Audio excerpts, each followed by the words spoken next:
wanted to go to the moon today. We have 2 moon objectives. Of course, only 3 of these 4 objectives are required in order to obtain their crystal, but they're going to have to do at least one of those. So off to the moon we go. To the moon, Alice.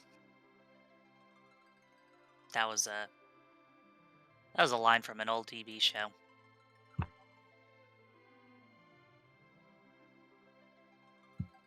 Well, I hope can everybody hear us now? I understand we maybe had a few technical difficulties right at the beginning. Is everybody hearing us now? Okay, excellent. So chat can hear us. So we kind of had just gone over the runners. We've got Kohrek and profcory this evening running their second race, both of their second races. And profcory, as we see, already has a win, whereas Kohrek is looking for his first win and needs to secure that in order to move on to the magma group. We went over the objectives briefly. We've got complete Cave Bahamut, conquer Vanilla Masamune Alte, and defend Fabul. So we are going to be having Moon required, and it looks like we're off on the races, and we've got a Bag McKee start along with a Cecil and a Tella. So, definitely an interesting start. That means we can go underground pretty much whenever now. Um, an interesting combination of characters to begin with, too. D- I mean, that's pretty close to vanilla. It is. Tella brings a little bit of utility to this party. He is pretty weak, but he's got some pretty nice spells to start with. Even before you climb up Mount Ordeals, he's going to have a couple of good white magic spells like Blink and Exit, which can definitely help in the early game. And we see profcory is going to show off this Exit spell immediately here as he loots a few items in the Mist Cave.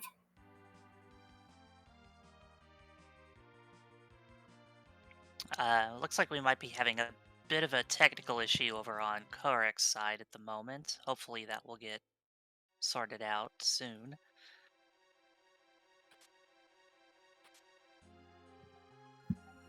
And I'm sure that our runners are going to be prioritizing ordeals with this party as well. We do see profcory, from what we can see on his side, he is making some of these early plays, checking this watery pass for a little bit of loot. There is a character in here, but it looks like he is opting to skip the spoony bard for the time being, since we have not found a spoon yet. Yeah, but, he knows where he's at, so later on if he finds the spoon or if he needs an anchor, it's an easy eddy to grab. Yeah, absolutely. And that's been kind of a common play that I have seen, is to leave that character or at least one of the free characters, and that's a pretty easy one to skip um, behind as an anchor. So that low level Eddie, if you take Edward with you, his agility will start to spike pretty quickly, but he starts at a very low level. His agility will stay nice and low if you just leave him there to chill, and then you can pick him up right at the end to anchor your agility for the Zeromus fight.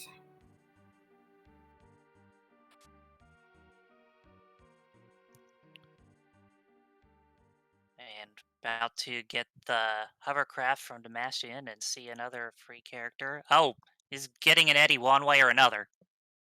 Well, this seed is very insistent on a couple of things, Edward being one of them. So I guess we're getting a bard either way. Hopefully that means maybe we'll get some music pretty soon. We'd love to see a harp, an early harp play here. And chat asking, can Edward equip the spoon in this version? Yes, there is a flag that allows Edward to equip the spoon, which is a base 255 damage. That sounds right. It's like the highest in the game. So if Edward is kitted out correctly with the spoon and a little bit of other good gear and has some levels, he can do comparable damage to Cecil with an Excalibur or even a Crystal Sword. Of course, getting the spoon and a few other necessary pieces of equipment, and then of course the levels, is a little bit easier said than done.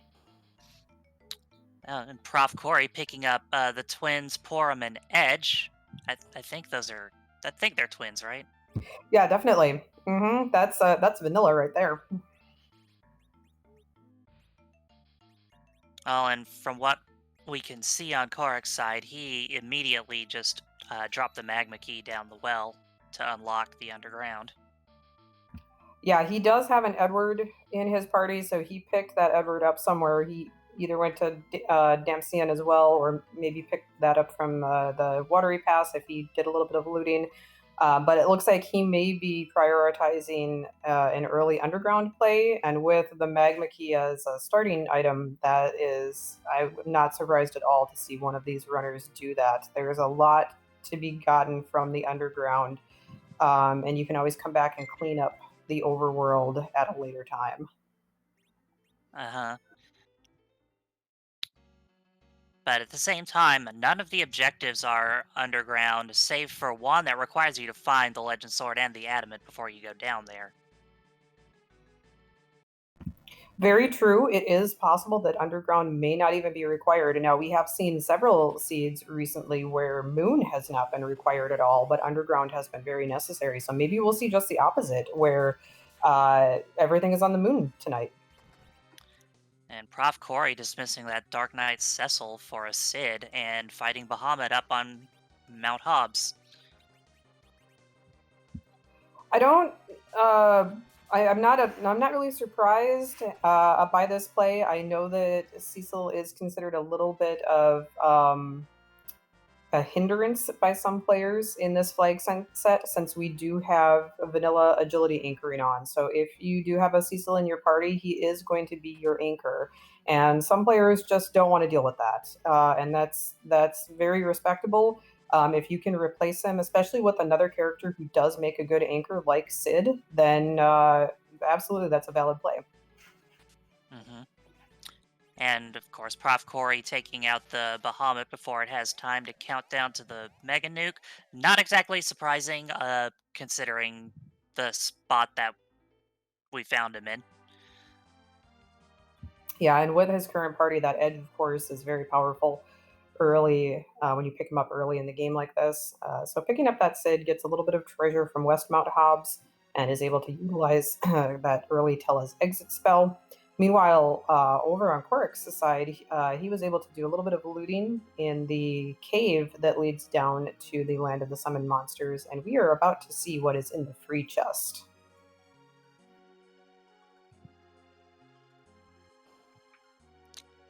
Hmm, just an apple, but Well, that's a delicious piece of fruit. Maybe we'll go on a mage. Maybe we'll be sold for a little bit of money, but not any kind of progression there. Does find sirens in the shop here, and indeed is immediately selling that silver apple that he just found in order to pick up some sirens. So that'll be a really nice boost to some XP if he wants to do an early grind, maybe on eggs once he gets out of here and fills out his party. definitely. Or at least just holding on to them throughout the seed, not having to come back for them later. Oh, absolutely. This is definitely an out of the way shop. So if you can load up on the items that you need on your first trip down here so you don't have to come back, that saves quite a bit of time.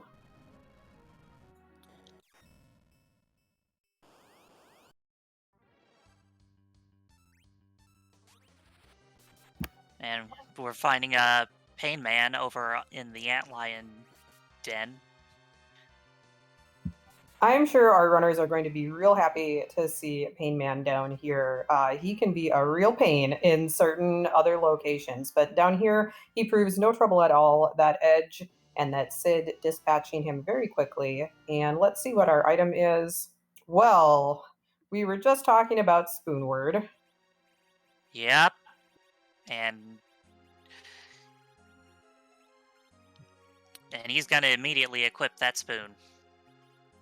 Yeah, it looks like he's trying to back row glitch Edward first. We saw Prof. Corey put some arrows on Edward, although he does not have a bow yet to finish that. Dijon Ketchup, can you explain just a little bit what the back row glitch would do if and when what the runners are able to complete that? Absolutely. So the back row glitch is a thing with the way that they programmed this game originally.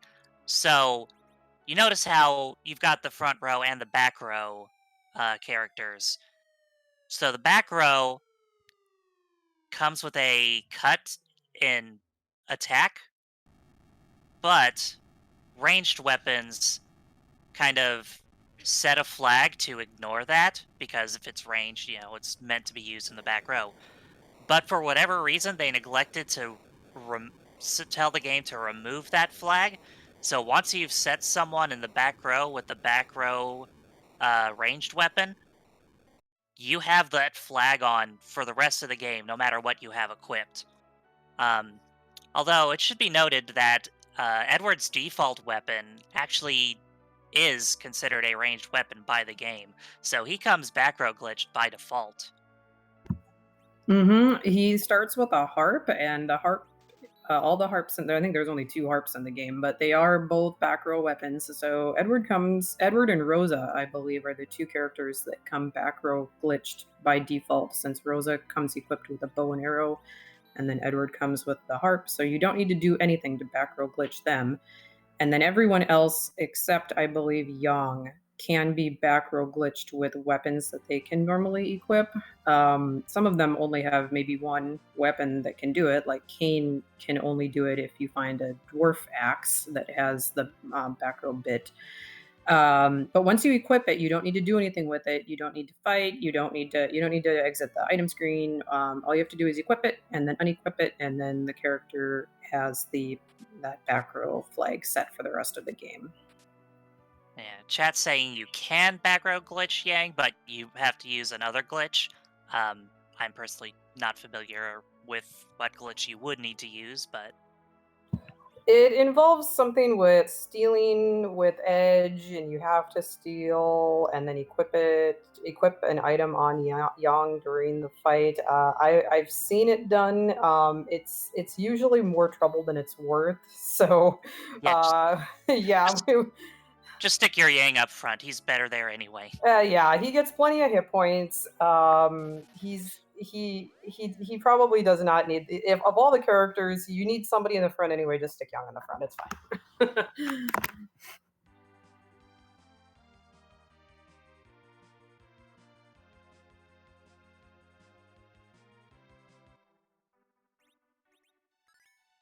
Profcory on his way to check the Fey March now. And it looks like Kohrek is going to defend Fabul and get his first objective completed.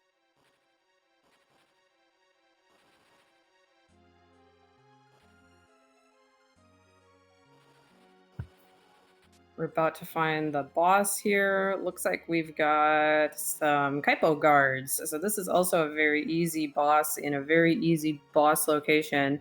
They would probably rather see this boss in a harder spot, like Cape Bahamut or the Masamune altar. This boss does not have the boss bit, meaning that you can use things like hourglasses or coffins or the weak spell on these enemies. So they can be pretty easy, but they're already in an easy spot. Yeah, and there's definitely some fun things you can do with the the lack of the boss bit. For example, if you use a coffin on the officer in the back, the remaining soldiers will get confused and attack each other. Yeah, yeah, this can be it's a pretty cheesable fight. So it is nice to find it in a harder spot. We often refer to this as a free fight. Uh, so finding it here, as we see, Kohrek's able to dispatch these soldiers very, very easily. One spell from Edge, and then I think Smack from one of the other characters does it. Gets an elixir for his trouble, but more importantly, gets that fourth objective completed.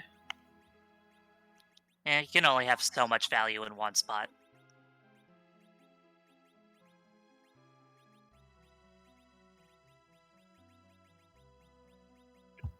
And it looks like Kohrek had dived into the Sylph Cave to talk to Yang, sleeping in the bed there, to be able to do the Sheila 1 check. Just a glass helm from that check. So far, only the magma key and then that spoon that profcory has found as the key items about 14 minutes into the game here. Yeah, but since they are still doing checks and just finding a lot of equipment and such, we'll probably hit a point pretty soon where they'll start getting key items one after another. LSL, our restreamer who also rolled this seed, is calling for all of the key items to be on the moon. And before the match started, we were all talking about how we have not seen moon required seed, and LSL was actually very much calling for moon required. So she rolled us a good one because moon is definitely required this evening. Oh, that's an interesting Feymarch set of bosses.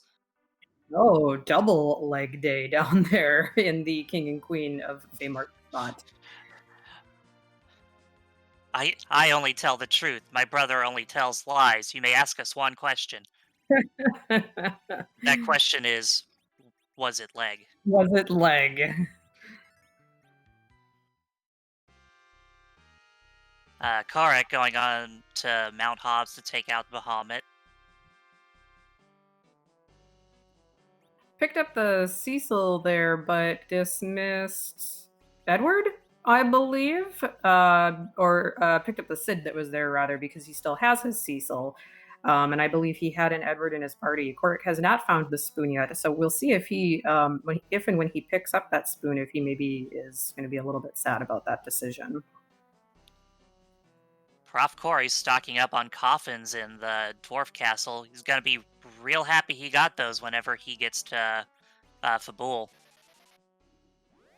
Yeah, coffins are a great find. That's a J item that was removed from the original American release of the game, but we were able to put it back in for the randomizer, and if it's used in battle, it casts the Fatal spell.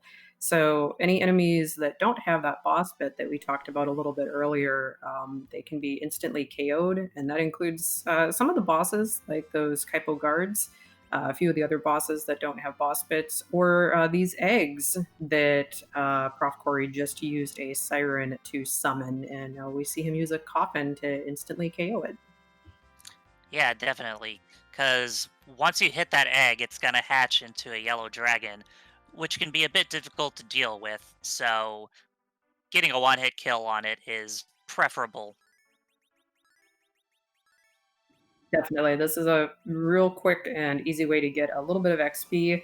Um, this is a grind spot that can definitely take you up to Zeromus levels. Of course, right now, without 10 key items, it would take quite a while to get up to Zeromus levels just on these eggs. But even just doing 2 or 3 of these eggs right now is going to give Prof. Corey a really nice level boost to get him through kind of the mid game, the early to mid game here, and some of the like the mid overworld checks and underground checks.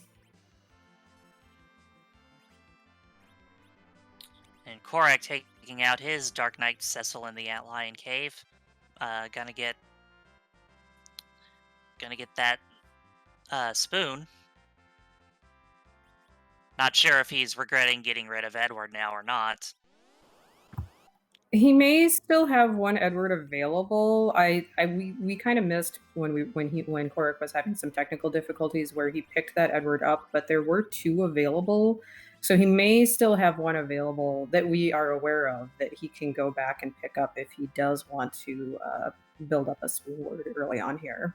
Right. On Prof. Corey's side, we saw the one in the Watery Pass and the other one in Demacian.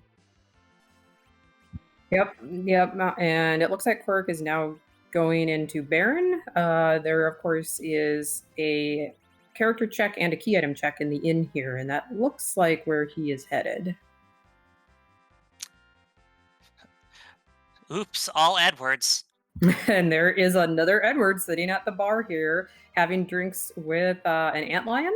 And we're going to see what the second boss is real quick because Edge is going to dispatch this antlion very quickly.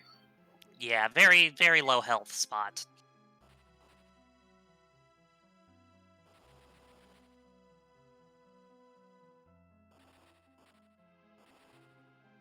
Oh, it's a vanilla karate sitting there. Indeed. So,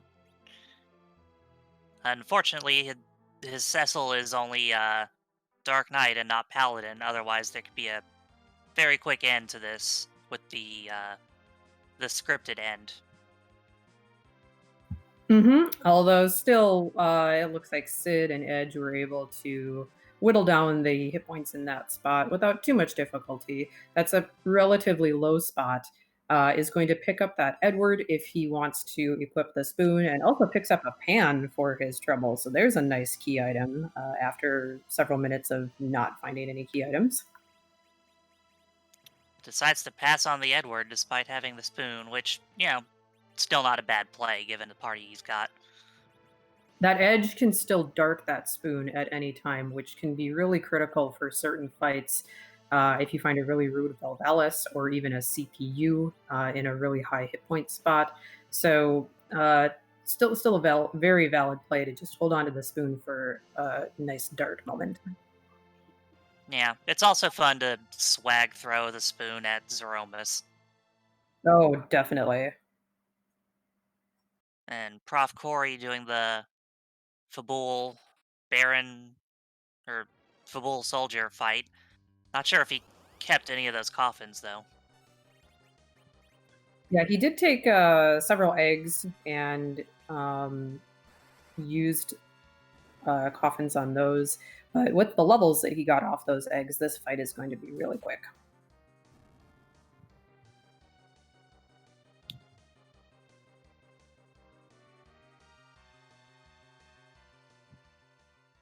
We've got a Rosa over as the freebie character in Mount Ordeals, and Korek's gonna replace his Porum with her. Rosa, often considered the superior white mage. Um, Porum does get a few spells a little bit earlier than Rosa, namely, she gets Berserk a few levels earlier, and of course, she gets Exit, whereas Rosa needs to complete Tower of Zot in order to learn Exit. But Rosa gains hit points at a much faster rate and the higher level cure spells at a much earlier level than Porum. So finding her early like this, I'm sure that our runners are going to be real happy to see her just sitting there. And Korek finding an evil wall in the first boss slot on Ordeals.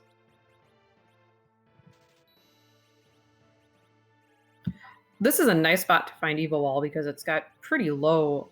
This boss spot has got pretty low attack power. Evil Wall can punch really hard and be really mean in some other locations. It can also be very fast. We see this is a relatively low spot, is not hitting for much, sometimes if any damage. So this is not going to be any trouble at all for our runners in this spot. Yeah, this spot is in vanilla. It's the Mylon and friends, so not much of a threat. And chat pointing out that Kohrek did take the time to defeat his Rosa first. It looks like he's trying to set up a slingshot. And speaking of Mylon and friends, Yeah, Mylon was late to the bridge planning.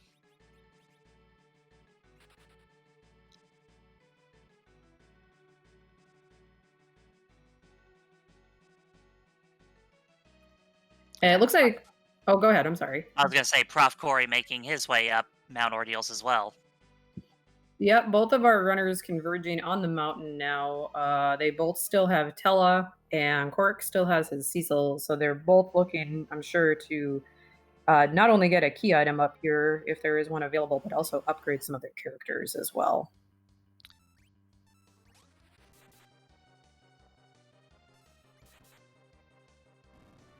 Yeah, although sticking with that Cecil makes me wonder what Korek's planning to do about his anchor later on. Yeah, it'll definitely be interesting to see if he has a plan, if he maybe just wants to take Cecil all the way to the end and then swap him out for an anchor at the very end, or if he's planning on getting Cecil to a specific level. Of course, if you can get Cecil up to 28 agility, that's a pretty good anchor point.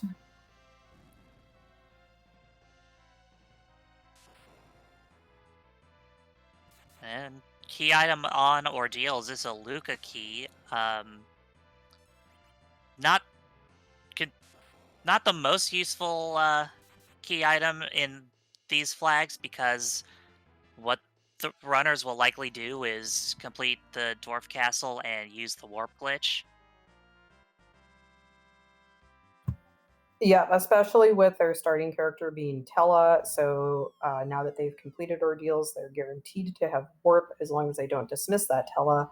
They can warp into the crystal chamber room of the sealed cave once they complete the dwarf castle key item check. So Luca key is only really good in that it counts as a key item toward the 10 key items that they need for double XP, but otherwise it's pretty much unnecessary in this particular flag set with this setup. Yeah, the only real edge case for that would be if Rydia's mom has the darkness crystal and D-Mist is the boss of the Seal Cave.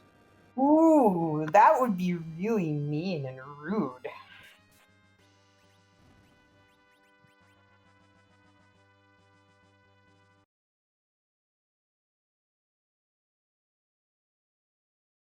So both runners finishing off the CPU boss were at the same time.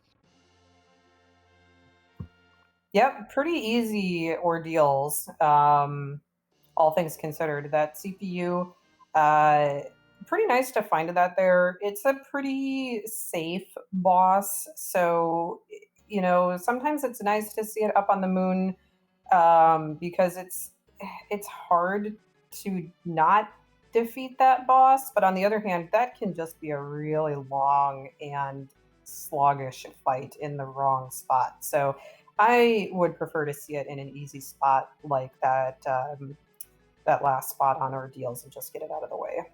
hmm And just a quick shout out to Jenica Strife for the raid. Thanks.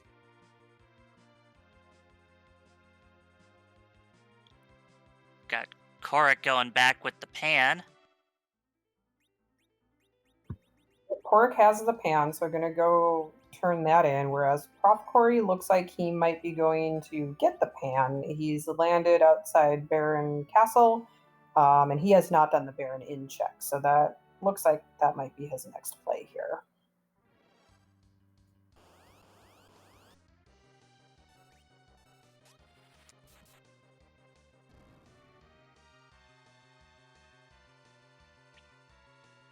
And of course, taking out the Antlion in one swing. And over on Korek's side, the Sylphs have a legend sword for us. Ooh, that's halfway to an objective. Yep. If Sheila has, an adamant rock for us, we could forge an Excalibur right now. Yeah, that would be some big value.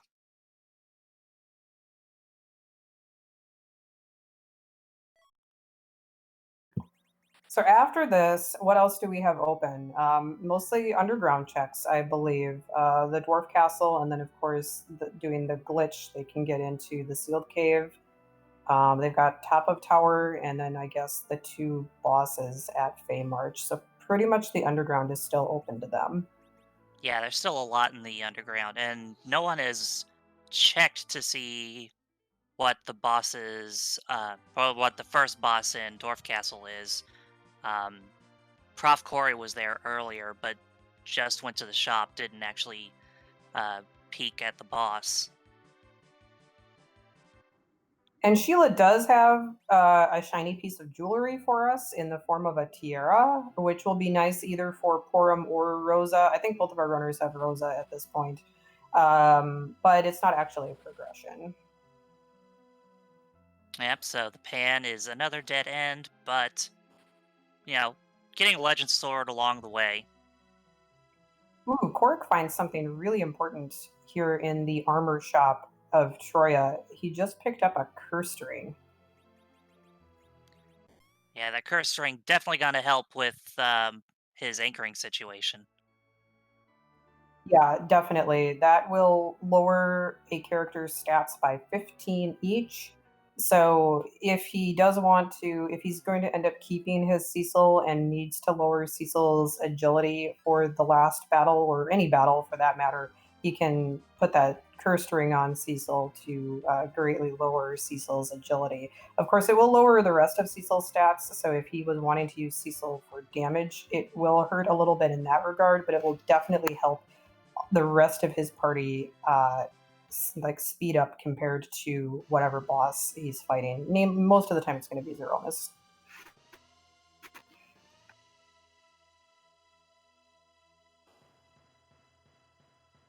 And it looks like Korek's going on to Dwarf Castle now. Probably gonna actually try to fight the bosses.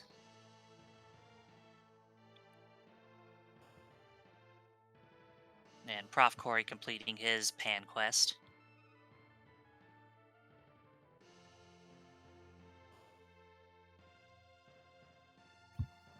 Yep, doing some equipping here. Now it is notable that he will need to heal his party up. I don't know if they've found any coffins anywhere. There is a free heal spot right next to the dwarf castle if they go over to the healing pot that is accessible to them at this point.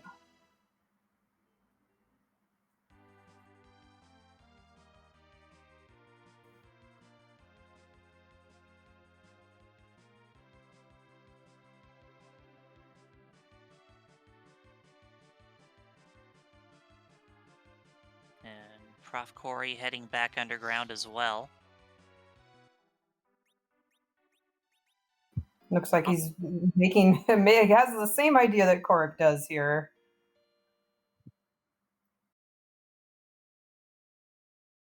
So, oh, lunar sparkle for our first boss. Ooh, I don't think we've seen any of the lunar bosses yet, have we? Yeah, I don't think so. I think they're all in the pool still. Ooh, this is getting exciting, and both of them are right here, pretty much neck and neck with each other.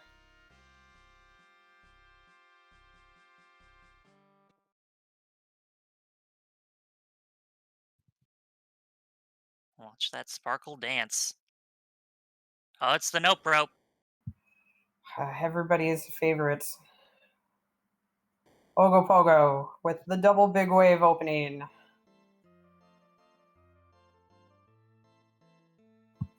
So big wave, or Ogopogo opens up with those two big waves, which as we see does 50% of your entire party's HP in damage, and then he's going to proceed to hit you really hard. He is considered probably one of the hardest bosses in the game. As you can see in this spot, he hits pretty hard.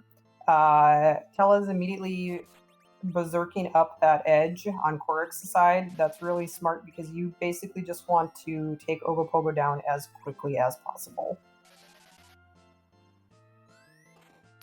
Yeah, you definitely don't want to let Ogopogo get out of hand.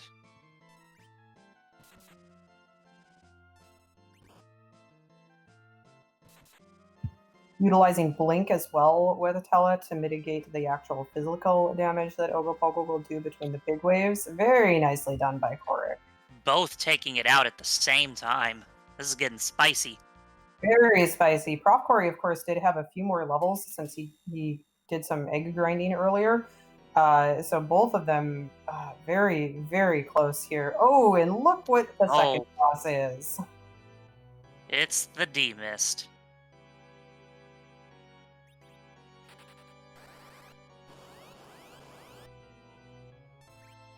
Kohrek was hesitating on whether or not to take the second edge. Decides to get rid of Cecil. I don't blame him for that. His Cecil had not found any good weapons, it didn't look like. And so having an additional damage dealer, I think is not a bad play here. Whereas profcory has a spoon word, so an extra edge compared to a spoon word, not a bad play there. profcory takes that D-Mist out immediately. Kohrek used Berserk and is gonna get some time loss from those misses against the mist form. Yeah, unfortunately, once Demus turns into this misty form, every physical attack is going to get the cold mist counter. So it looks like he's going to try to take that berserk edge out to prevent those counter attacks. Getting a pass from the Dwarf Castle key item. And a package from the warp glitch. So yeah, Mist Village definitely seems like a good place to go.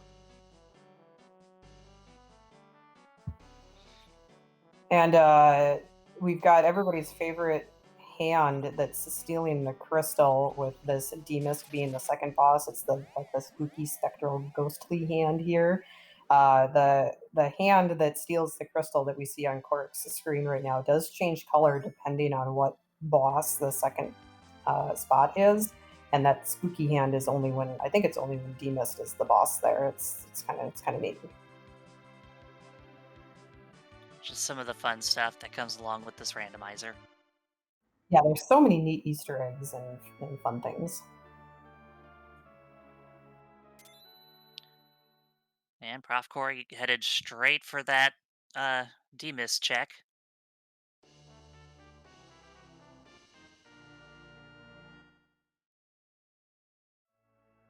And it's a rat tail. So no immediate value out of the dwarf castle. Yeah. Yeah, the pass will be real nice if they find something on the moon, but then have to come back down to Earth, and they can, skip going back up to the moon to get to Zeromus. The package, Prof. Corey doesn't even seem interested in checking the package character. And then the Yeah. rat tail they can turn in, but not until they find a hook.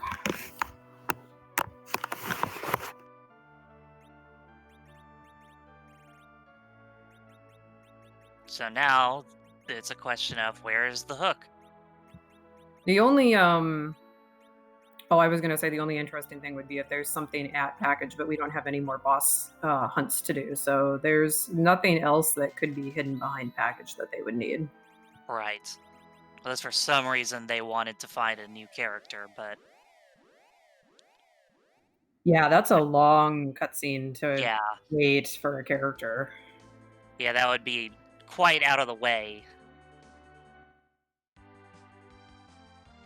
So I guess the question is, we're down to only a handful of checks, and darkness crystals required. Yeah, there's got to be something either at top of the tower or at the Feymarch bosses now that's going to either the darkness crystal itself or a chain that leads to darkness crystal.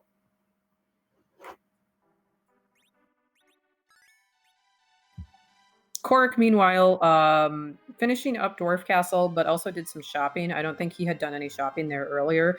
It looked like he picked up some of the coffins that Prof. Corey had gotten earlier. Also picked up some ninja swords for his 2 edges that he has in his party. So that's going to be a really nice damage boost for his party.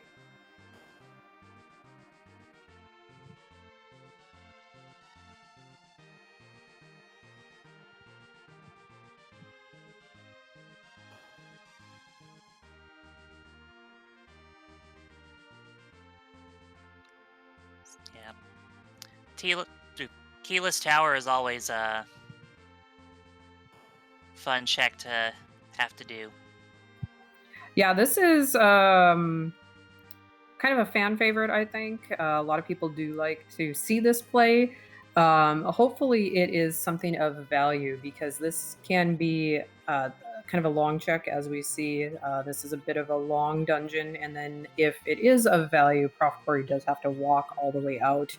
There's no exiting and no warping out of this dungeon. So hopefully he either left a save at the base of the tower and just can reset out if it's nothing, or it's something really important like the darkness crystal that he knows is going to be of value.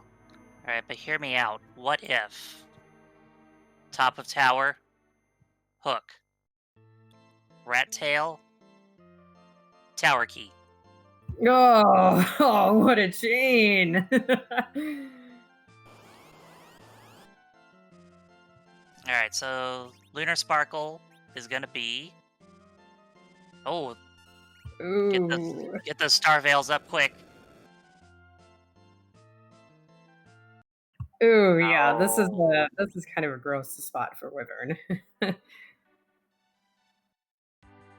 if only he knew where that cursed ring was. Oh, and he did indeed leave a save at the base of tower, but he did not save at the save spot near um the boss. So it looks like Prof Corey is going to do a little bit of scrambled egg grinding here before attempting anything else.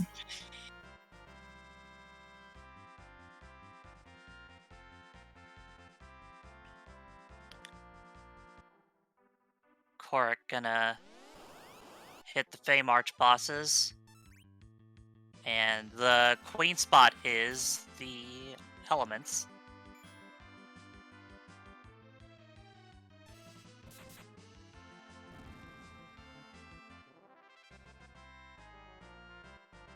And that Mylon Z form hitting pretty hard. Yeah, this is not an easy fight either. If they had a good mage, they could maybe try reflex strats, but I don't think Pella's gonna really cut it for something like that. Yeah, those are some tough bosses at some tough spots down there.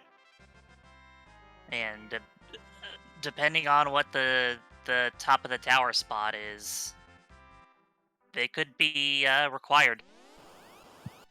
Kohrek picked up a few more sirens while he was down there and then decided to nope out for the moment. And it looks like he's going to do the same thing that Prof Corey is doing and pick up a few more levels while he is in the vicinity of these eggs. Oh, and while they're taking the break to do some grinding, I'd also like to take a moment to give a shout out to our restream crew for this match. Um, we've got Alisail, is that how you say it?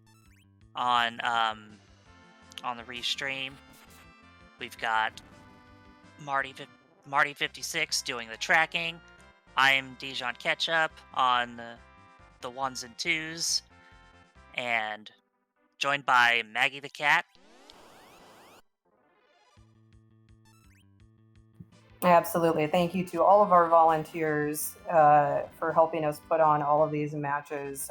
We've had such a number of fantastic restreamed races that we've been able to showcase during the Threemus Zone tournament. And of course, we wouldn't be able to do that without the help of all of our volunteers.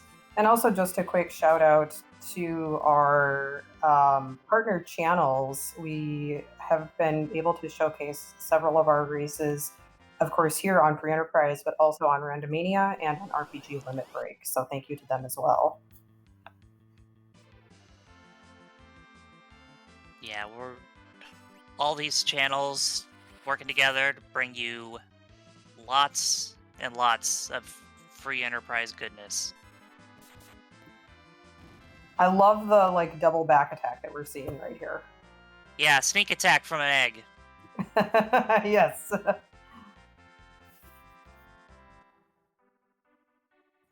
So just to kind of catch everybody up now that we're approaching the 45-minute mark, we started with the Magma Key, so they had immediate access to the underground. They're mainly looking for the Darkness Crystal, of course, because two of their objectives are up on the moon with completing Cape Bahamut and conquering the Vanilla Masamune altar. So far, no Darkness Crystal. The checks that they have left are top of Tower of Babel, which we know is Wyvern, and then the king and queen of the Feymarch spots, the Leviathan and Ashura spots, which are the elements, and the Rubicant fight. So all are very difficult, and which is why we just see our runners doing a little bit of grinding right now.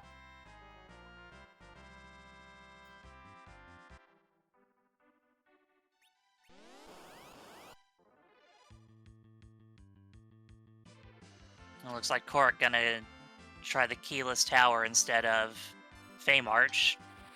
Yeah, he was the one who went down into Feymarch and tried the elements fight, and that did not go so well. So he bought some more sirens, came back up, did the little grind that we saw, and he has not been up here, so he does not know that Wyvern is awaiting for him at the top of this tower. Hopefully, this will go a little bit better than it did for Prof. Corey. Yeah, We'll see. he's at least got the cursed ring. That's very true. He did pick up a curse ring. I don't know that Prof. Corey has a curse ring yet. No, because I don't think profcory has been to Troya. And I don't think we've seen one in a chest anywhere.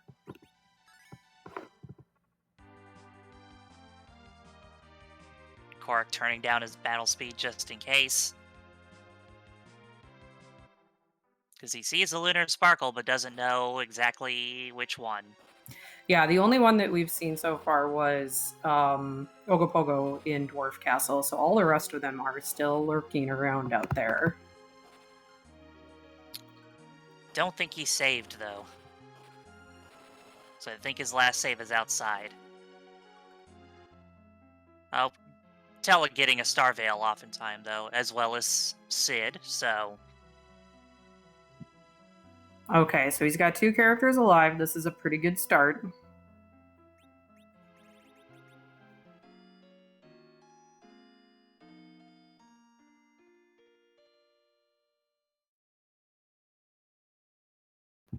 Yep, raising the rest of his party here. We see Wyvern is pretty slow with the setup and the battle speed that he has on his party right now. So he's able to get a Berserk off on his edges. I think he's got this pretty well in hand at this point. Yeah. And he's got his Edge Zerk strats going. This spot does have quite a bit of hit points. I don't know exactly. I was going to say around 20,000, so chat is saying 18. That sounds about right because this is a pretty high hit point spot. So he does have quite a bit to chew through here. So he is going to have to kind of do a battle of attrition by just lifing up his party as they fall to these nukes. Yeah. Tella got nuked by the Wyvern, so, not a big loss. Out of all of his party members, Tella's probably the best one to get nuked. Although this one's targeting one of the edges. And welcome to Dusty Griff and Raiders. Thank you so much for joining us. And Wyvern's down on Kohrek's side, just as profcory is taking on Leg.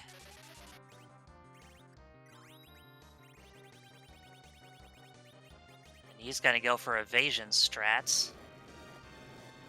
And Kohrek getting an Earth Crystal. That's a nice find. It's going to open up the treasury in Troya, which hopefully will have some nice gear for this party. And then, of course, it'll open up Tower of Zot, which will have 2 characters and a key item check. And so the chain continues. Indeed. And then it's going to be so heartbreaking if they go there and it's a dead end and that Darkness Crystal is on one of those Feymarch bosses. Oh, man, yes. So we'll see what Kohrek decides to do, if he's going to follow this Earth Crystal chain or if he's going to go back down and try to clear out the rest of the underworld first.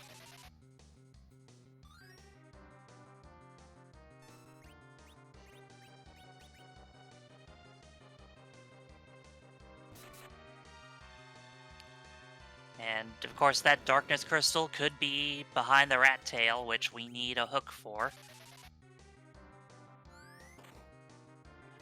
And it looks like Kohrek is deciding to follow the Earth Crystal immediately. Is he going to go? Hopefully he'll go into the armory so that we can see what is in there. Yeah. He's going to go check out the armory first.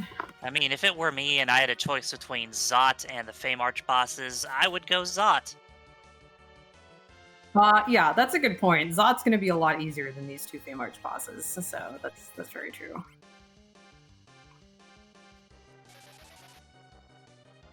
That Odin would be good if he had Iridia. So this apparently has been the new meme in the free enterprise community is rate that treasury. On a scale of 1 to 10, with 10 being great and 1 being bleh, I would give that like maybe a 4 or 5. That wasn't great. It wasn't awful, but it wasn't great. I was thinking a 3. It would have been a 4 or a 5 if he had Rydia, but without the Yeah. Rydia, I would to use the Odin. Yeah, the Stardust Rod is good for Tella. I think it would have been better if he actually had a caster who he's probably going to use for the final boss, like a Palamore Iridia. And then he got a staff out of there for Rosa, so that's pretty good. I think he got maybe a Ninja Star, something like that for one of the edges. So yeah, it was okay. Not great, but not completely awful.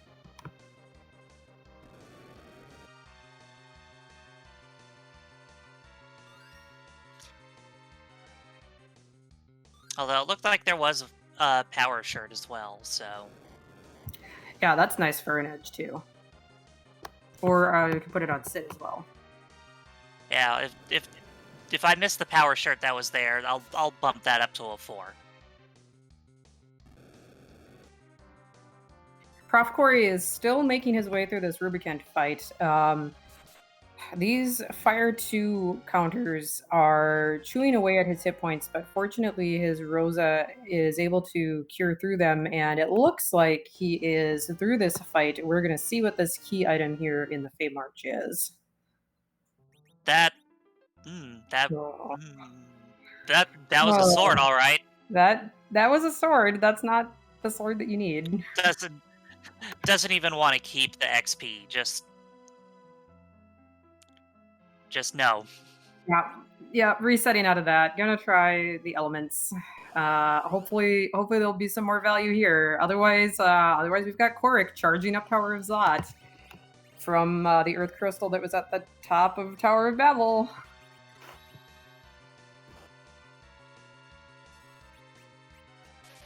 Profcory gonna go for the evasion strats again, which, not a bad move considering how punchy this spot is. Yeah, the Mylon form of this fight especially can hit very hard. Mm-hmm. Oh, we've got another Lunar Sparkle over in Zot. We've got the Pale Dim. Okay, this should be very doable. This is one of the tamer lunar bosses in at this point, a relatively easy boss spot. Yeah, you shouldn't have any trouble with this. Um, so I think after this one, the only other Lunar Sparkle bosses are going to be the D-Lunars and Plague, correct? Yeah, that's what Marty, our tracker, was just commenting in chat, and I believe that's correct. And Plague is definitely along the lines of Pale Dim, where it's one of the tamer lunar bosses, as long as you know how to handle it. And then D-Lunars can be kind of scary, but if you know how to handle them, and it can also kind of be a cheesable fight, those can be pretty safe too. Yeah, Plague can be a pain in spots that have, like, high HP or speed. And Sand Ruby from Oh! Elements. So now we know there is something behind this Earth Crystal. Yeah. Well, neither runner has peaked who's in the bed, so maybe there's a Palom. Get a quick Yeah, kid. there could be a good character there. They've done so much grinding at this point that I'm not sure that they would want to take them. Although it looks like Profcory is going back up to the overworld, so maybe he is going to go see who's in that bed. Well, first checking. He should already know about the Edward here. Oh, he's getting an anchor because he doesn't have Ah, a curse ring to anchor a character with, so he's probably getting a fresh to anchor. do the Wyvern. Yeah. Yeah, probably swap Eddie for. Oh no, he's swapping the Sid for it. Yeah, he's got a spoon word on his main Eddie, so he wants to keep that Eddie nice and powerful, I imagine. And then he was probably That's using Sid as an anchor, but maybe wasn't a good enough anchor for the that's valid. yeah, for the Wyvern fight. Palom and Kane at top of Zot. Kohrek dismisses both. They're both really good characters, but at this point, when he's already invested a bunch of sirens into eggs, I don't blame him. Oh, look what fight this is! This is fun. Oh, fun. Alt Gauntlet. And this must be a required alt gauntlet here at the top of tower, since we know there's something hiding behind this earth crystal. Yeah. Honestly, if it were me, I would have replaced the Sid with either Kane or Palom. Probably Palom because I don't have. You know what? I would replace. Well, I don't know. I guess it depends on how much grinding you plan on doing. Because replacing Sid and Tello with both of those characters would be a good party, but eh, again, the grinding. Yeah, and that's one of the beauties of this flag set with the free characters on. You get characters early, but then you can also replace them later on if you do find different or better characters that you want to pick up, either for anchors or just if you find somebody different, like a Palom, like you're saying, and you have the time or want to take the time to grind them up. It's really fun to see the divergence in parties and in routes that we've seen a lot of the races take. Um, and I really like that about this flag set that's been presented.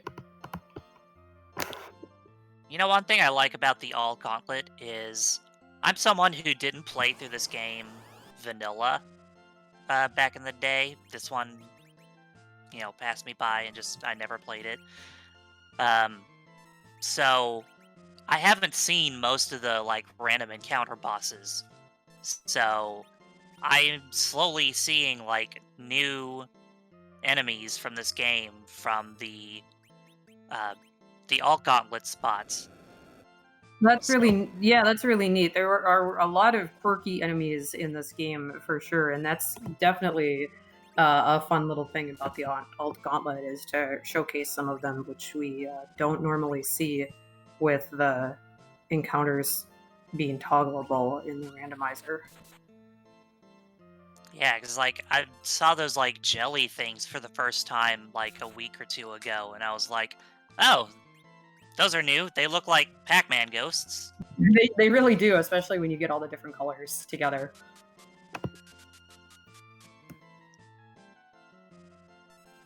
Profcory is in this Wyvern fight, and it looks like he has got his fight underway and set up pretty well here. And And there's the darkness. there's our darkness crystal that we've been hunting for the last nearly an hour here.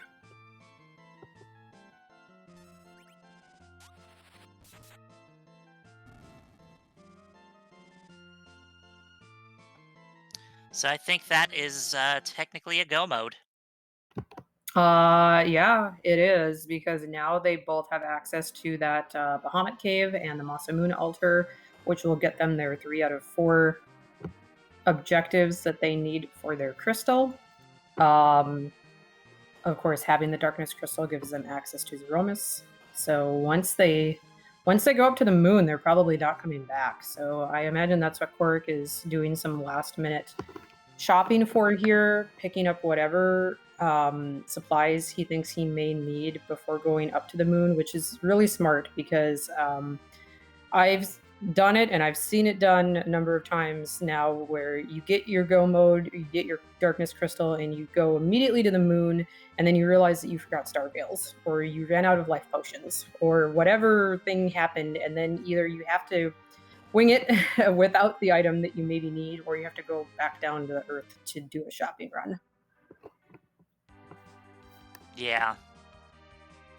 Well, and the good thing is, they got the pass from the Dwarf Castle, so if they have to go back to Earth.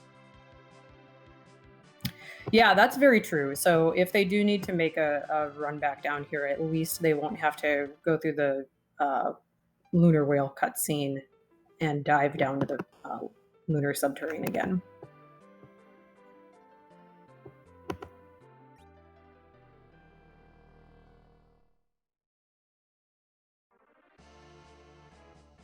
Yeah, Kohrek never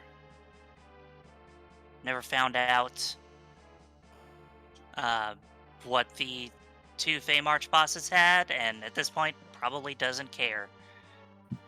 Yeah, they are unnecessary at this point. Profcory is running up Zot now that he's got that Earth Crystal in hand. He skipped the Troya Treasury. He may be feeling a little bit behind since he did do both of those bosses that he found out were unnecessary. So he is kind of a check behind here. Now, depending on what bosses we find at the two required spots and how much trouble they could potentially give Kohrek, Profcory still definitely has time to catch up here. And chat asking if we've seen the turtle yet. We have not. We saw elements down in the Feymarch and the Queen spot, but we have not seen the Kainatso proper. Yeah, he would be pretty mean to find up in any of these spots up here. Oh yeah.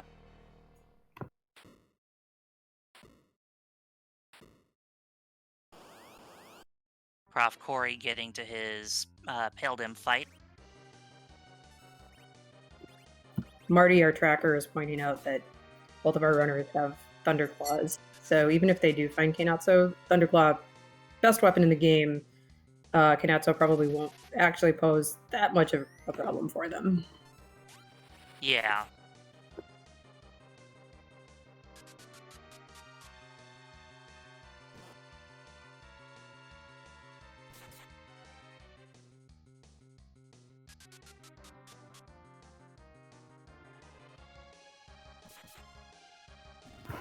Kohrek looks like he's going to start out on the moon here by taking a couple of grind fights. If you use a Or not. siren, well, yeah, if you use a siren, you get those double gold dragon fights. I don't know that he actually has hourglasses, which is kind of what you also want in order to effectively do those fights. So he did take a reset out of that first one. Mm-hmm.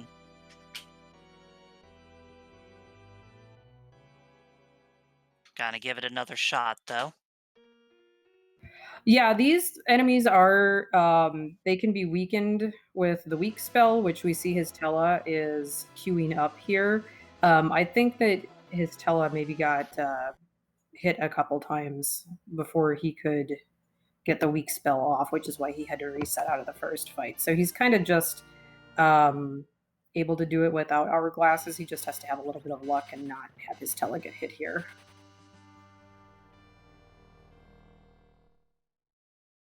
And Profcory dismissing both Palom and Kane. Which, this far in makes sense.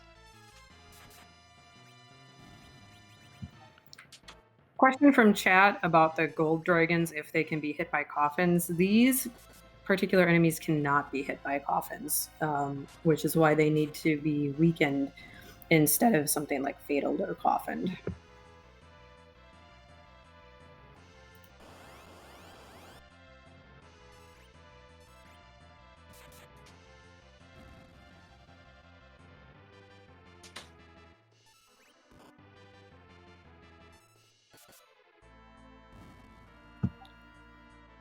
And that's one pair of dragons down. And meanwhile, Profcory a few fights into his ult gauntlet. I was just counting the key items on Kohrek's screen. I think he has 9, not including the pass, since the pass does not count as a key item for the purpose of the double XP purposes. So unfortunately, they're still not getting double XP at this point. That double gold dragon fight is still worth a lot of XP. I think if you get the life glitch off, it's like 90,000 XP without the 10 key items. So his party still got like 3, 4, or 5 levels off that one encounter.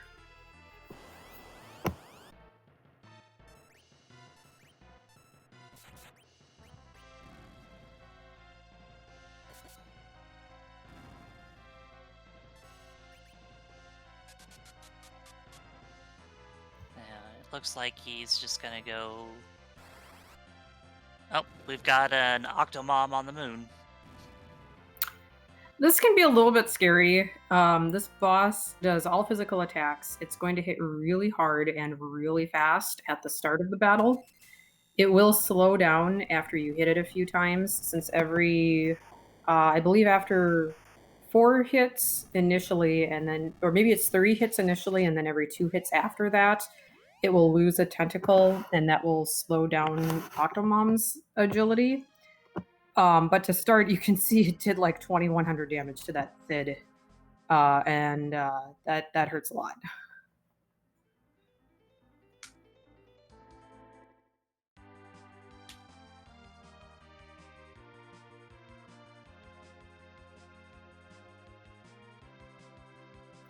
PK4787 pointing out that this boss may be weak to the Thunderclaw.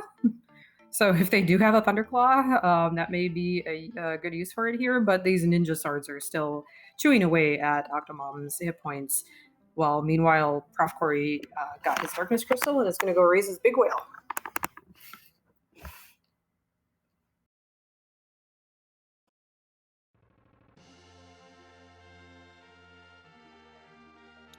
Yeah, Kohrek just playing the nice and slow, hard-hitting strat with the double Berserk Edge. Although it looks like the illusion wore off on one of them.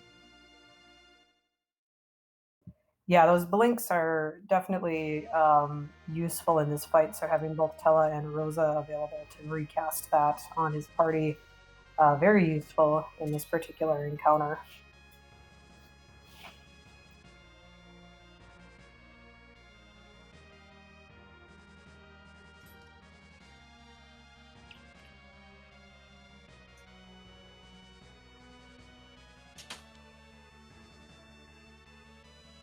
Looks like Tella took a dive, but he's gonna get that life off in just enough time to get him up before the end of the fight, which should be coming soon. It's down to the last tentacle.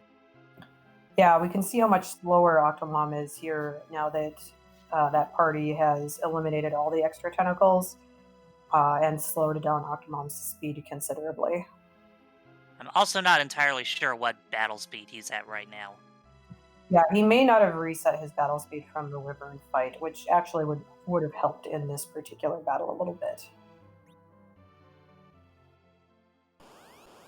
And profcory right behind him. Oh, there's a twin harp. Fortunately, it's not needed for anything. Yeah, I don't know that we're actually going to see that twin harp come into play during the race. Maybe possibly afterward we can get one of the runners to check music for us. But for now, I think that makes 10 key items for Kohrek at least. Indeed it does. So now if he goes back to grinding, he'll get double the experience.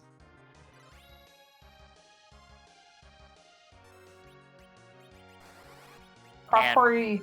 Oh, go ahead. I'm sorry. Oh, you go ahead. I was just going to say, profcory setting up this fight very similarly, trying to get blinks off on his party. Even attacking with the Edward that he has at base levels with the harp, just because any attack that does damage to his Octomom is going to count as an attack to reduce Octomom's speed here. Oh, and there's Iridia on the moon.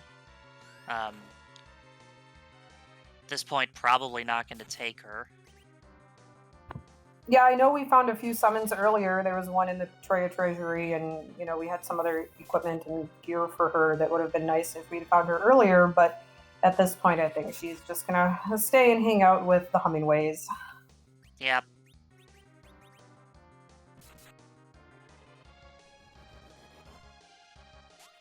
Well, and once profcory finishes off this fight, he'll also be at the 10 KIs. I think he is at 10 already, since he has the Sand Ruby, which Kohrek did not pick up. Yeah, he got that from the Fey March boss, one of the Fey March bosses.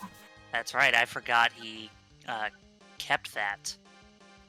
He did, that's right. He reset out of the one that had the light sword, but I think he kept the sand ruby, probably for this exact reason, so that he would have an extra key item.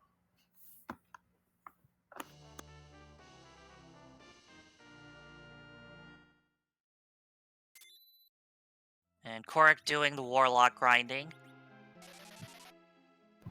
This is a nice little grind. We see him start off with that mute bell because the warlocks will only cast spells. So you still have to wait through the text, as we see they're trying to cast Fire 2 here. So you do have to wait through that text of them attempting to cast, but the casting is not actually successful because they have been muted.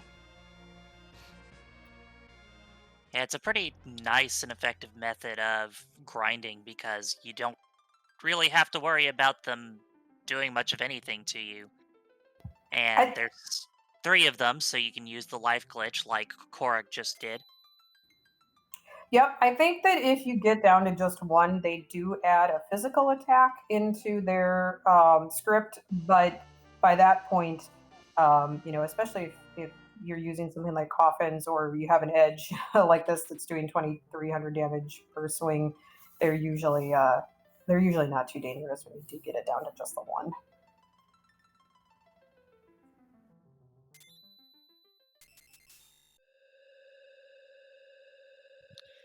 Yeah,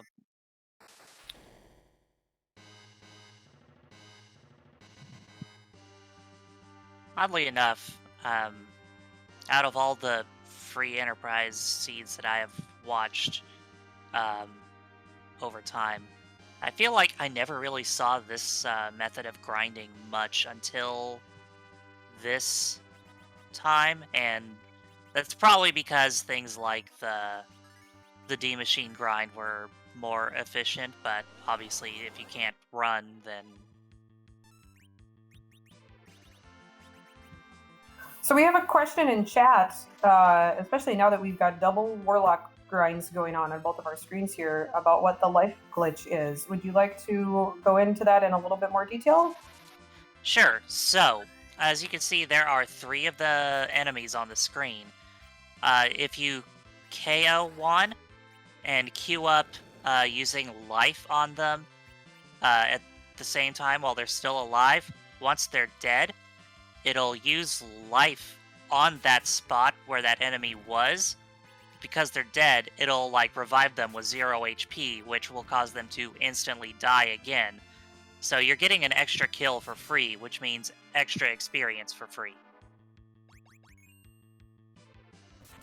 Yep, very common to see this on any encounter that, any kind of grind encounter that has more than one enemy in it. You can't do it if there's only one enemy on the screen, like with the eggs that we saw them both grinding on earlier. Since if there's only one enemy left on the screen, the encounter will end immediately. But for something like these warlocks, there's 3 of them. So for the first 2 that you defeat, you can use a life potion or the life spell on them, and then it's effectively like getting 2 kills for each of them. So instead of getting XP for 3 of them total, they each just got XP for 5 total warlocks in those fights. And when you've got 10 KIs like both of our runners do, you're getting the double XP off of that, and it adds up. Yeah, real quick.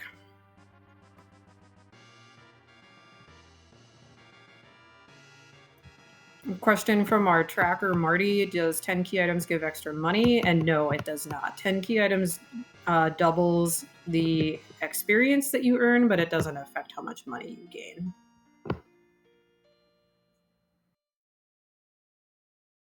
So now both of our runners are down at this last save point here in the lunar subterranean. Kohrek is just a little bit ahead of profcory and is now starting the encounter at the Masamune altar, which is their last objective, and we found find the Calcabrena dolls.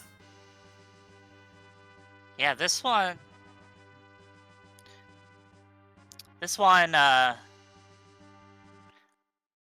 I'm not super familiar with how this plot is gonna affect the Calcabrena dolls. Um, It looks like Kohrek's going for berserk strats rather than to try to take them all out at once, but given his party, I don't think he has much in the way of AoE. Yeah, the kind of gimmick with this fight is that if you ever get down to just one color of doll left on the screen, um, so if there's only ever blue dolls or only ever the orange dolls left, they will combine into one big doll. So it's usually beneficial to try and take all of them out all at once with some kind of AoE attack.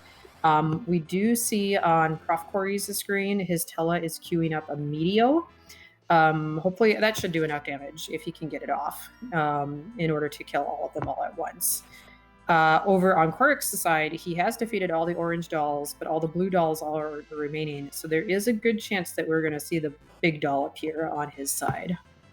Yeah, because he just went for Zerg strats, which of course is random which enemy it's gonna attack. Oh, but we're just down to blue dolls on Prof. Corey's side as well. Yeah, his melee attackers took out all those orange dolls before Tela could finish casting that Meteo. But here comes the Meteo on Prof. Corey's side. It should take out these last two blue dolls. Oh, Where, yeah, easily. yeah. Whereas we do have the big Calcabrina doll on Cork's side that just spawned. And of course, a gold apple for your troubles.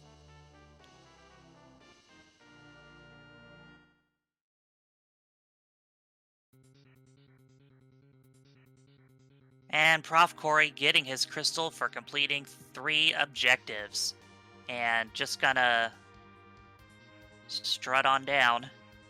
Yeah, he's not even bothering to go back to the save point. He is going straight to the Zeromus encounter now that he has got his crystal in hand. So we have some emotes with a flag and a Z coming out in chat here. Dijon Ketchup, do we have a question that we have to start asking pretty soon here? Is it Who Shot JR? I don't think that's quite it. I think it's a little different than that. Oh, then it's the other one, the one about the butt. Yeah, it has something to do with kicking and butts. Yeah, whose butt are we gonna kick? That's right, chat.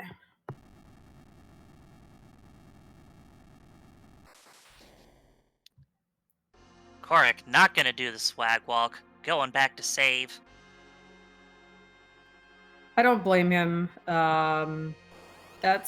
He's actually exiting all the way out. It looks like he maybe wants to do some last minute preparations and then maybe take the pass to get to Zeromus.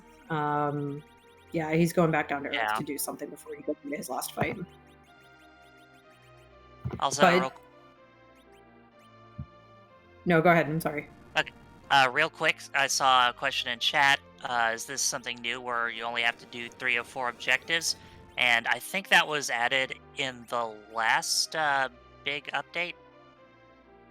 Yep, in version 4.1, which was released right before the tournament started, the objectives were sort of updated so that now you can do any number of objectives. So you can set it so that you have to complete all of them, or you can set it that you only have to do a certain number of the objectives that you select.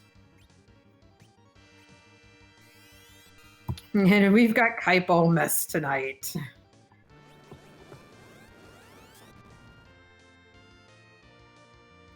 This is the old Kaipo grandma who will block your way exiting from the Kaipo Inn if you try to go to the item shop. She is often considered the true last boss of Final Fantasy IV, especially if you go to the inn or go to the item shop, and then she gets in your way and you have to wait several seconds for her to leave. Sometimes you even have to cast exit just to get past her.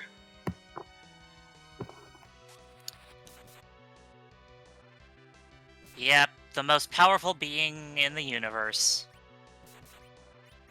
It's a little old lady. Finally, you can get your revenge. And profcory just letting Tella take a dirt nap along with the um, anchor Edward.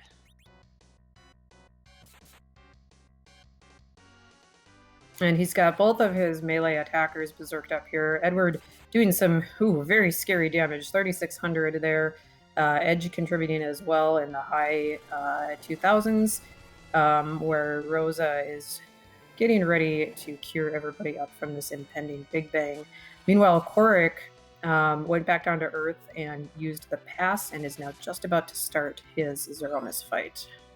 Ooh, that Big Bang took out Edward.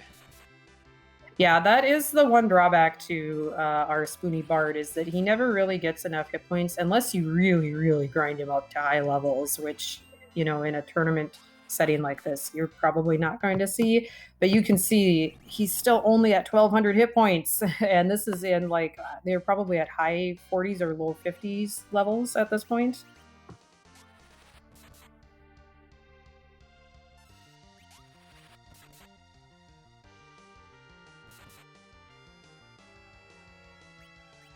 Yeah, this is a very close race. Yeah, this has been a really, really tight match the entire way. Both of our runners being pretty much neck and neck almost the whole time here. Yeah, usually they'd be going at the same spot at the same time or one right after the other. The only time they really got kind of a bit apart was during that section where they couldn't find the darkness crystal and were going back and forth between Keyless Tower and Feymarch. A little bit of divergence there, but otherwise, yeah, this has been very close. A very, very fun race to watch. On Kohrek's screen, Kaipomus countered with a nuke straight to Tella, which is actually really great because it looks like Tella is Kohrek's anchor and is probably not going to be doing anything except just holding down the ground for this fight anyway. Yeah, Profmus bringing his Tella back. Or Profmus? Did I say Profmus? That's okay. Maybe there is a Profmus out there. There are so many Z sprites we don't know.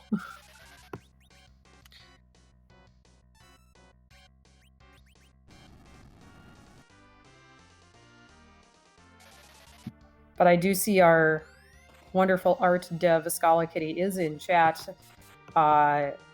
She has developed somewhere in the vicinity of 450 Z sprites that Zeromus can transform into once you throw the crystal at him. And this Kaipomus is, I think, a fan favorite among the community.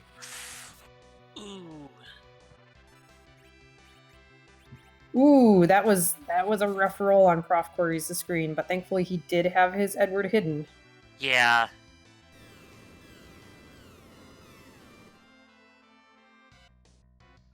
Oh. We do have rocks. Ooh, but those rocks take out the edge. Can he get this Cure 4 off? Ooh. Oh, no. Oh, and he did the swag walk, too. He did, that's right. Well, okay, Rosa survives, and Rosa gets the Cure 4 off on herself, so she's safe for the moment. For now.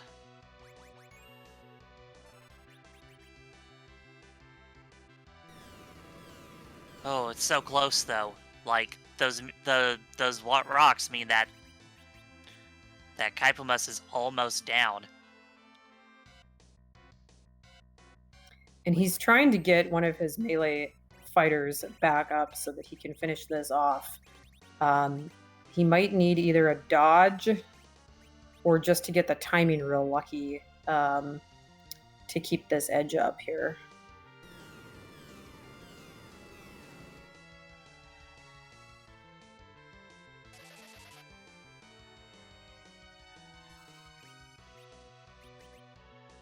or as chat says, if he has, I don't know if his Rosa has life 2. Chat is saying for Rosa to use life 2, which would raise a character with full HP. I'm not sure if he has it or not. Oh, he's putting that Star Veil up.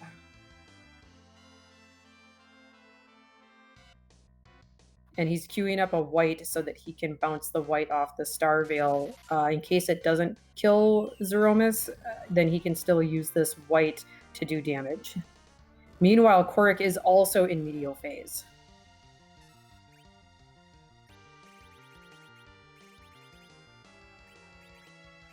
Oh. Oh man, he did get a weak counter from using that white. Oh, but we have the flash over on Kohrek's screen, and Kohrek has officially come in first place. Wow. Also, it looked like when profcory used the white, he didn't reflect it. He just straight up attacked Kaipomus. Yeah, that may have been a misclick. He may have misentered that because he did put the Star Veil up with it looked like with the intention of reflecting it. So that may have been a misinput on his end. That was such a close Threemus fight, and honestly very heartbreaking to see on profcory's screen because he was so close. But absolutely GG to Kohrek for coming back and coming in first. Looks like we've got an official time of 1 hour, 23 minutes, and 24 seconds. GG's. Nail biter at the end there.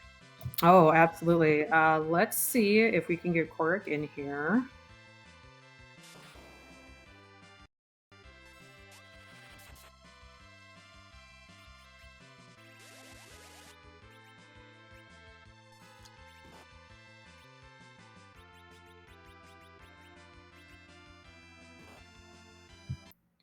All right, and it looks like we have been joined by Kohrek. GG on your first place finish. Oh boy, thank you. That was absolutely a nail biter right at the end there. How were you feeling going into the Threemus fight? I felt like I had definitely lost some time here and there that I was not happy about, but at the same time, knowing that Go Mode was behind Keyless Tower, it felt like it was okay. Like it felt close. It didn't feel like I was far behind or like far ahead. It felt close one way or the other. Yeah, definitely. Oh, go ahead, DJ Ketchup. Were you going to ask something? Oh no, I was just going. Yeah. So, Kohrek, you originally, when you had just 3 checks left in the underground, you first dove down into Feymarch and kind of got beat up by the bosses down there. So then you came back up, did a little bit of a grind, and then you decided to go check Keyless Tower. What made you decide to make that check instead of going back down to the Feymarch? Yeah, so I was like really confused about what I wanted to do, and I was like thinking stuff, and I suddenly found myself in the Feymarch before I had actually made any decision. And I'm like, oh well, sometimes you just your body just goes on autopilot while your brain is trying to figure out what you want to do. Oh yeah. So that's where I found myself. I'm like, man, if I wanted to do Feymarch, I wanted to do an egg or two first, but here I am down here. So I guess I might be able to pull off elements if I get lucky with some reflects and they let Tella alone. So let's try that. But that didn't work. So I'm like, okay, all right, let's just cut my losses here. And let's just go for, get a couple levels and then go for Keyless Tower. That's all that there was to that. It's like, okay, we tried to do something there. It didn't work. Let's just move on and make the best of this. Definitely, that was a really heads up play. I think on your end to not try to like bang your head against those bosses since they were giving you a little bit of trouble, and it did turn out to be that they were not necessary anyway. What did you think when you saw the lunar sparkle at the top of tower when you did get up there. Oh, that's pretty funny because I'm like, okay, there's like, I think it was like a 1 in 4 at the time of Wyvern. So that's why I put the battle speed down to 3 because like it would be enough to get 2-star veils off if I was on top of things. So, but I didn't, it's a long fight with the party I had. So I didn't want it to be that like too slow. So I thought that was like a good compromise. But I'm actually like, when I was entering Threemus, I'm like, I think my battle speed is still on 3. And I don't think I ever turned it back. But yeah, I mean, Wyvern is Wyvern. That's not a spot that he's that bad if you have agility anchoring worked out. So it was fun. Just to draw the attention back to profcory real quick, he is going back into his Threemus fight, but I think he caught it now here. The last time he went into the first time he went into Threemus, he went straight from the Masamune altar without saving, so he doesn't actually have his crystal yet. But I think he realized it before he actually got into the Threemus fight, because now he reset and he's going back to this Masamune altar because he does have to redo that fight to get his crystal here. Thankfully not a terrible fight, though. Yeah, Dolls is not too bad. He'll be able to clean this up real quickly here. So, Kohrek, you've got one match remaining. How are you feeling? You're sitting at 1-1 now. How are you feeling for your last group match? Yeah, I feel good about it. Like coming into the group announcements, they said, you made brackets in Football Gauntlet, so you won't have, like, since I made top 16, I knew there wouldn't be any other bracket players in my group, so I'm like, okay. And then the groups get released, and I have probably one of the best players that sat out the Football Gauntlet, and Insumi Leone, and probably one of the best players that played the Football Gauntlet and didn't make the brackets in profcory. So I'm like, okay, well, that really worked out for me. So I'm 1-1 after those 2 matches. That's a very, very respectable. Nothing to be ashamed of. Very proud of that. So we got one more match. I'm not really that familiar with my last opponent in my group. I think they're rather new to the community, but I'm sure they're going to bring it. So we'll see how it goes. I'm looking forward to it. Yeah, this tournament, as I think with every consecutive tournament that we've had, has just shown the amount of talent and dedication that our community continues to show, and the growth that our community shows, with just the number of racers and the number of good racers that we have showcasing in this tournament. So GG on your finish tonight, and good luck on your last group match coming up. Thank you very much, and thank you for volunteering and commentating this race, and for the tracking, Marty, and the restream, Alice. So really, really appreciate it. And yeah, let's root profcory on here. Thank you very much. Absolutely, and thank you for letting us restream you. Yeah, GG.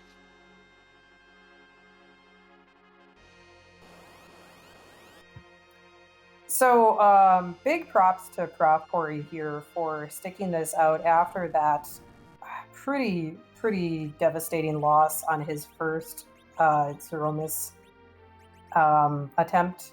He did a little bit more grinding, went and got his crystal back, as we just saw, and now is going back into the Kypomus fight for round 2. So let's cheer profcory on here and see him get his revenge on Threemus here.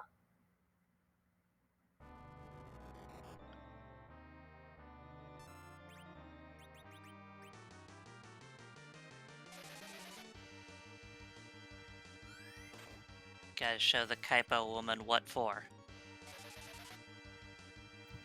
Yeah, getting those Berserk Spoonward strats up right away. This slow, I don't think that they ever found a silk web anywhere, which was, I'm sure, a little bit disappointing, because that would be a nice J item to throw to make the slow effect on an enemy. But casting the slow is still going to be helpful here. Yeah, I don't remember seeing silk webs either. Um, the the the counter from the slow, thankfully went straight for the middle Edward. Bit of overkill, but that's where you want that to go. Yeah, definitely. Decoy Edward, as Jeebus in chat is pointing out, taking that nuke for the actual Spoonward Edward.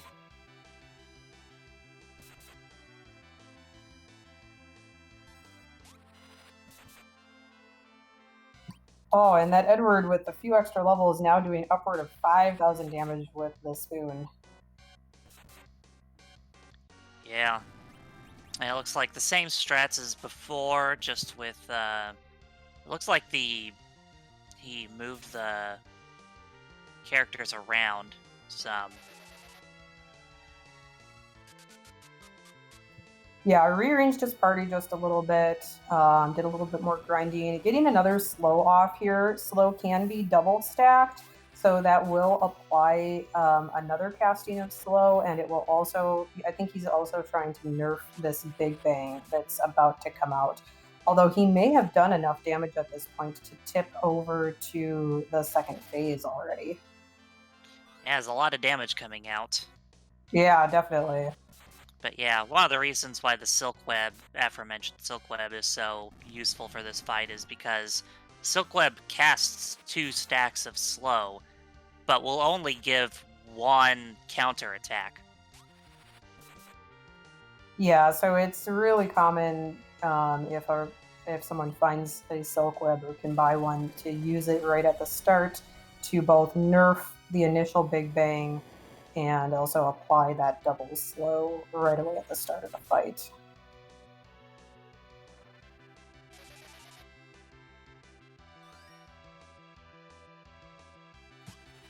We do see that second Big Bang come out. Unfortunately, I don't think that was nerfed. That we probably did see the tip into the second phase there. So Edward does go down. Rosa and Edge are both fine here. We get a black hole, so Edge is no longer berserked, and it looks like, did he just reapply berserk? Oh, we're already in medial phase. So with both Edge and Yeah. Rosa alive, we should be just fine here. Yeah. You probably will just try to keep Edge alive instead of... Yep, Eddie can just take a nap. He definitely did his job for the majority of this fight, and now Edge can take it home.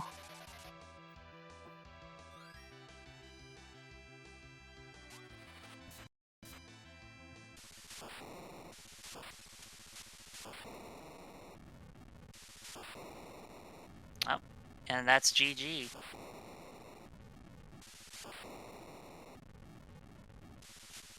That is the flashbang, and it looks like profcory has finished with an official time of 1 hour, 37 minutes, and 19 seconds. And it looks like we have been joined in chat. GG on your finish, profcory.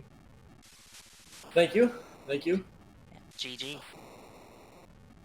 So I guess we will talk about the kind of elephant in the room right away, that Threemus fight.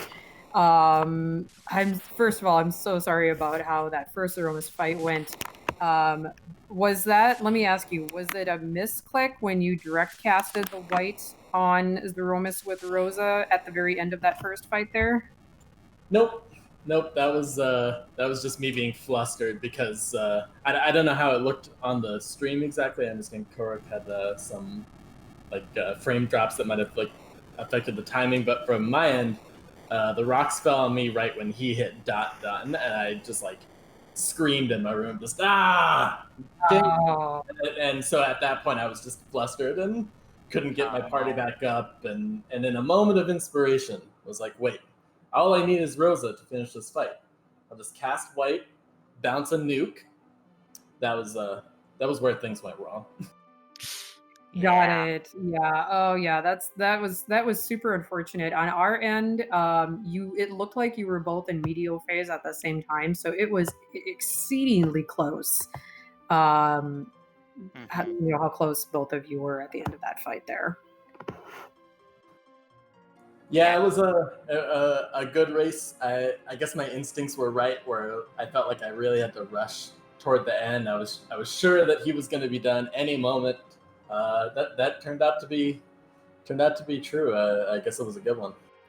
It was a very close match through the whole thing. It looked like you maybe fell just a little bit behind when you went to Fey March and did the 2 Fey March bosses, whereas he skipped the 2 Fey March bosses and went straight to Top of Tower and found the Earth Crystal, which then led into Darkness Crystal. But you kind of made up time because then you had 10 key items before he did, because you had the Sand Ruby. So he did like 1 or 2 grind fights in Cave Bahamut before he took the boss of Cave Bahamut, whereas you were able to take that boss and pick up the extra XP just from that boss. So you know, even though you did a couple extra bosses there, you were both really neck and neck for pretty much the whole race. I had a bad feeling that wiping on that wyvern the first time I ran up there was going to be a turning point. But at that point, I was like, you know what? I'm going to have to probably go get that Edward that I've got stashed in the cave if I want to deal with this. So before I do that, let me try the Fey March bosses, get the grind over with. And then it was just a bummer to see that both Rubicante and Rubicante had nothing for me. Yeah, double leg did not actually have any value, which was a little bit. Yeah. Chat was so happy to see the double leg down there too. I'm sure they were. It was like, which one is which? I was wondering about that too. Does it turn out that the one with a moving sprite is just regular Rubicante, and then the one that's still is elements? That was my theory going into it, because I figured the elements sprite, like when he shows up in that part of the story, they're just kind of standing there. That was my guess. That's a good question. To be honest, I do not know the answer to that for sure. Yeah, I don't know either.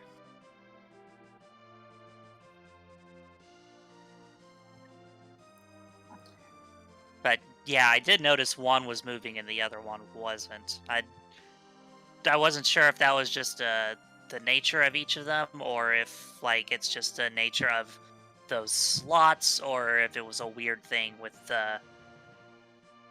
just the way the ROM works.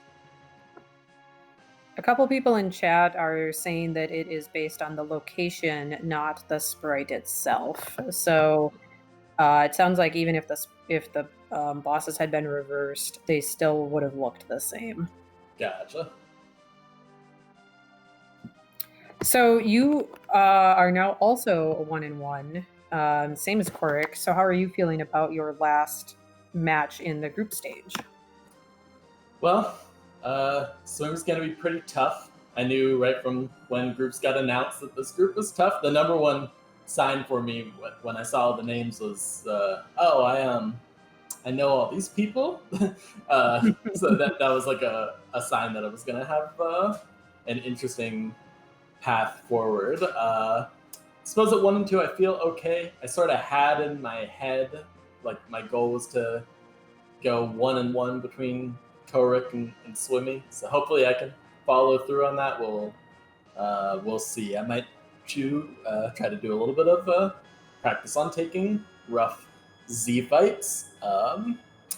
That's one thing that I want to review is how much faster was Kohrek's versus mine in that situation. Did I lose time because I was scrambling trying to pick people up, that sort of thing? My setup at the start, I realized after the fact, wasn't very good. So I know that I've got room to improve there. It's probably where I'll start. Absolutely. Well, we will definitely be watching out for you and the rest of the Alexander group. This was a very enjoyable race to watch, so I hope that you and Kohrek get a chance to watch it back. And good luck to you on your last match in the Alexander group. Thank you. Yeah, this is a heck of a race.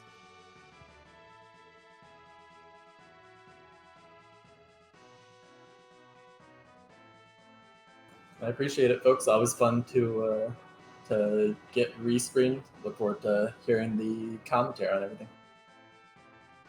Definitely, and thank you for letting us restream your race.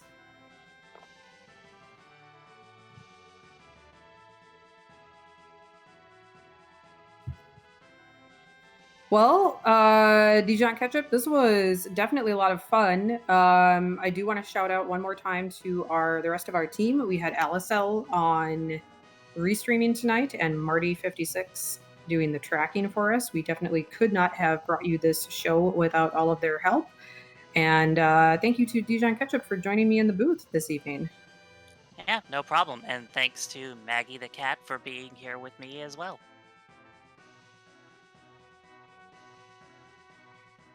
And I think we have another match starting up very soon here, so we may be sending you over to them. Yeah, it looks like we have got Rumblefish and Mecha Link starting their race on Randomania. So we're going to see if we can maybe get you over to them.